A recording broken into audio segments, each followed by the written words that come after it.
Chapter 7. Calvin. Calvin had a big round face. "Calvin," said Mrs. Jewls, "I want you to take this note to Miss Zarves for me." "Miss Zarves?" asked Calvin. "Yes, Miss Zarves," said Mrs. Jewls. "You know where she is, don't you?" "Yes," said Calvin. "She's on the 19th story." "That's right, Calvin," said Mrs. Jewls. "Take it to her." Calvin didn't move. "Well, what are you waiting for?" asked Mrs. Jewls. "She's on the 19th story," said Calvin. "Yes, we have already established that fact," said Mrs. Jewls. "The 19th story," Calvin repeated. "Yes, Calvin, the 19th story," said Mrs. Jewls. "Now take it to her before I lose my patience." "But Mrs. Jewls," said Calvin.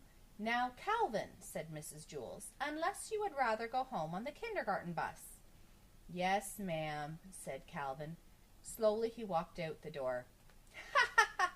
laughed Terence. "Take it to the 19th story." "Give it to Miss Zarves," hooted Myron. "Have fun on the 19th story," called Jason. Calvin stood outside the door to the classroom. He didn't know where to go. As you know, when the builder built Wayside School, he accidentally built it sideways, but he also forgot to build the 19th story.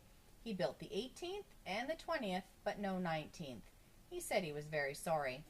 There was also no Miss Zarves. Miss Zarves taught the class on the 19th story. Since there was no 19th story, there was no Miss Zarves. And besides that, as if Calvin didn't have enough problems, there was no note. Mrs. Jewls had never given Calvin the note. "Boy, this is just great," thought Calvin. "Just great. I'm supposed to take a note that I don't have to a teacher who doesn't exist and who teaches on a story that was never built." He didn't know what to do. He walked down to the 18th story, then back up to the 20th, then back down to the 18th, and back up to the 20th. There was no 19th story. There never was a 19th story, and there never will be an 18th story. Calvin walked down to the office. He decided to put the note in Miss Zarves' mailbox, but there wasn't one of those either. That didn't bother Calvin too much, since he didn't have a note. He looked out the window and saw Lewis, the yard teacher, shooting baskets. "Lewis will know what to do," he thought. Calvin went outside. "Hey, Lewis," Calvin called. "Hi, Calvin," said Lewis. He tossed him the basketball. Calvin dribbled up and took a shot. He missed. Lewis tipped it in. "Do you want to play a game?" Lewis asked. "I don't have time," said Calvin. "I have to deliver a note to Miss Zarves on the 19th story." "Then what are you doing all the way down here?" Lewis asked. "There is no 19th story," said Calvin. "Then where's Miss Zarves?" asked Lewis. "There is no Miss Zarves," said Calvin. "What are you going to do with the note?" asked Lewis. "There is no note," said Calvin. "I understand," said Lewis. "That's good," said Calvin, "because I sure don't." "It's very simple," said Lewis. "You are not supposed to take no notes to no teachers. You already haven't done it."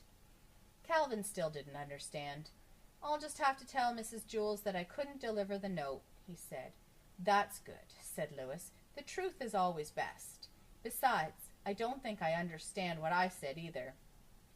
Calvin walked back up the 30 flights of stairs to Mrs. Jewls' class. "Thank you very much, Calvin," said Mrs. Jewls. Calvin said, "But Mrs. Jewls interrupted him.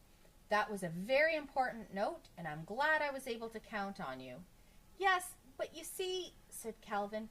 "You delivered the note to Miss Zarves on the 19th story?" asked Jason. "How did you do it?"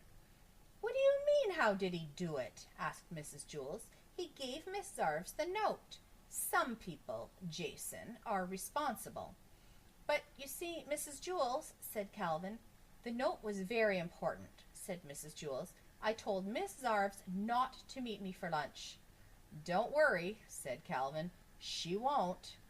"Good," said Mrs. Jewls. "I have a coffee can full of Tootsie Roll Pops on my desk. You may help yourself to one for being such a good messenger." "Thanks," said Calvin. But really, it was nothing.